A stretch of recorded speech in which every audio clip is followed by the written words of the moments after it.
Bismillahirrahmanirrahim. Assalamualaikum warahmatullahi wabarakatuh. Alhamdulillah, bertemu lagi dalam sesi pembelajaran kita pada hari ini. InsyaAllah bidang sirah, tajuk meneladani sifat tabligh. Hari-hari dengar musik tetapi Al-Quran tak dibaca, rugi. Sibuk berniaga tak sempat baca Al-Quran, rugi. Sibuk bekerja tak ada masa untuk baca Al-Quran, rugi. Pandai ilmu-ilmu akademik tapi tak pandai baca Al-Quran, rugi. Boleh membaca Al-Quran tetapi tak nak membaca Al-Quran, rugi. Tak tahu membaca Al-Quran dan tak nak belajar membaca Al-Quran, rugi, rugi, rugi, rugi sekali, rugi dunia dan akhirat. Apa yang murid-murid dapat pengajaran dari video tadi? Ya, hari ini kita akan belajar tentang salah satu sifat Nabi kita, iaitu Nabi Muhammad sallallahu alaihi wasallam yang mempunyai sifat tabligh. Jom kita lihat apa maksud tabligh. Baiklah murid-murid, maksud tabligh ialah menyampaikan.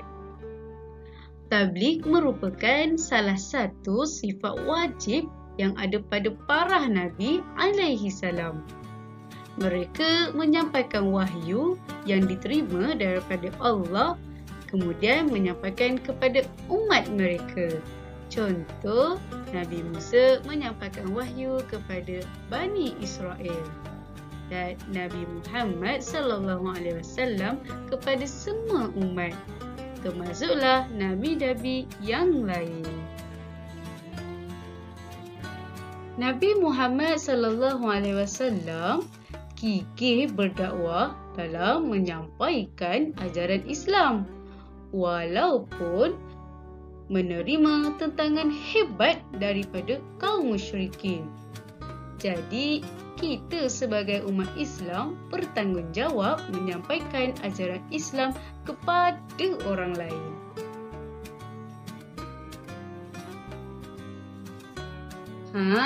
Mulai hari ini, mari kita meneladani sifat tabligh Nabi Muhammad sallallahu alaihi wasallam dengan berkongsikan ilmu tentang Islam yang kita semua telah pelajari.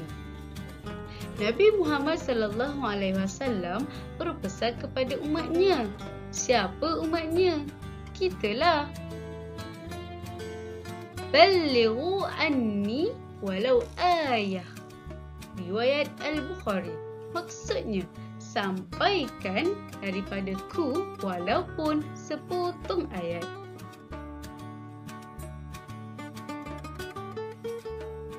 Baiklah murid-murid, seterusnya mari kita lihat keunggulan sifat tabligh Nabi Muhammad sallallahu alaihi wasallam dalam menyampaikan wahyu, iaitu ajaran Islam. Yang pertama, dakwah secara rahsia. Ya murid-murid, di awal penyebaran Islam, Nabi berdakwah secara rahsia. Nabi Muhammad sallallahu alaihi wasallam memulakan dakwah kepada orang yang rapat dengan baginda setelah diperintahkan Allah. Antara sahabat yang terawal memeluk Islam ialah Khadijah binti Khuwailid, iaitu isteri Nabi. Yang kedua, Abu Bakar As-Siddiq. Seterusnya, Ali bin Abi Talib. Seterusnya, Zaid bin Haris. Antara cabaran Nabi berdakwah ketika ini ialah ada yang tidak menerima dakwah baginda, termasuk Abu Talib, iaitu bapa saudara Nabi Muhammad sallallahu alaihi wasallam sendiri. Dan tindakan Nabi Muhammad sallallahu alaihi wasallam ialah amanah memikul tanggungjawab bertabligh dan tidak berputus asa.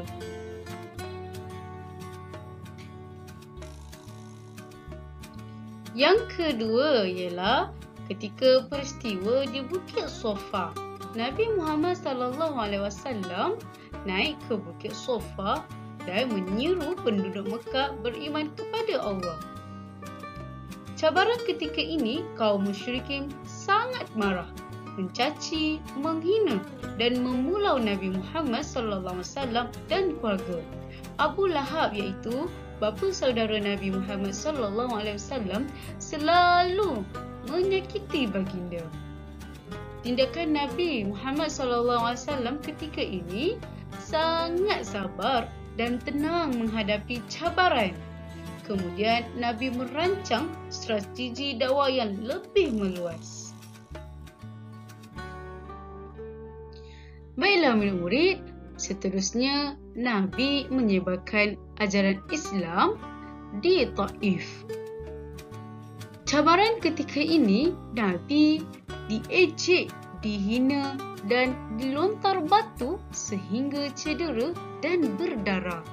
Tindakan Nabi ketika ini, Nabi menjadi semakin cekal berdakwah dan tidak membalas dengan kekerasan. Yang keempat, Nabi Muhammad sallallahu alaihi wasallam berdakwah dengan penulisan. Baginda mengutuskan surat menyampaikan ajaran Islam kepada raja dan pemimpin negara seperti Raja Rom, Habsyah, Parsi dan Mesir. Cabaran Nabi ketika ini ialah sebahagian besar menolak dan menentang ajaran Islam. Ada yang mengancam memerangi umat Islam. Tindakan Nabi Muhammad sallallahu alaihi wasallam ketika ini ialah tugas dakwah tetap diteruskan dan negara Madinah diperkukuhkan. Subhanallah, hebatkan Nabi kita.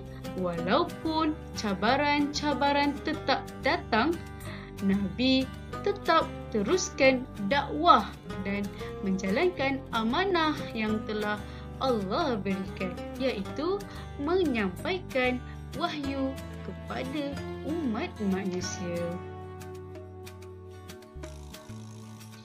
Seterusnya, mari kita lihat kepentingan Nabi Muhammad sallallahu alaihi wasallam bersifat tabligh. Yang pertama, ajaran Islam tersebar luas sehingga hari ini. Yang kedua, semakin banyak peninggalan penyembahan berhala. Yang ketiga, akhlak mulia diamalkan dalam kehidupan. Dan yang keempat, amalan jahiliah seperti menilik nasib dihapuskan. Baiklah murid-murid, rumusan pembelajaran kita pada hari ini, kita sebagai umat Nabi Muhammad SAW hendaklah meneruskan tugas dakwah agar ajaran Islam terus tersebar dan dapat diamalkan.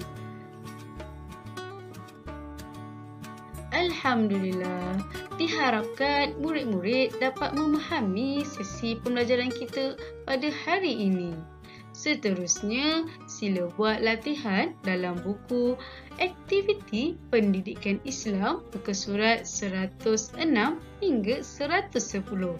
Kemudian hantar hasil kerja di Google Classroom. Kerjasama semua, Ustazah ucapkan dengan ribuan terima kasih. Sekian, Assalamualaikum warahmatullahi wabarakatuh.